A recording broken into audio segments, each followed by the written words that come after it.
سورہ نصر میں اللہ تعالیٰ نے سرکار دو عالم صلی اللہ علیہ وسلم کو فتح مکہ کی بشارت دی اور فرمایا کہ جب میری نصرت اور فتح آ جائے اور لوگ فوج در فوج دین میں داخل ہونے لگے تو اے حبیب ان چار چیزوں کا آپ ذکر کریں: تسبیح، حمد، استغفار اور توبہ۔ آئیے اس کا ترجمہ سنتے ہیں۔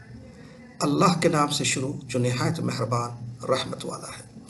اذا جاء نصر اللہ والفتح، جب اللہ کی مدد اور فتح آئے گی۔ وَرَأَيْتَ النَّاسَ يَدْخُلُونَ فِي دِينِ اللَّهِ أَفْوَاجًا، اور تم لوگوں کو دیکھو کہ اللہ کے دین میں فوج در فوج داخل ہو رہے ہیں۔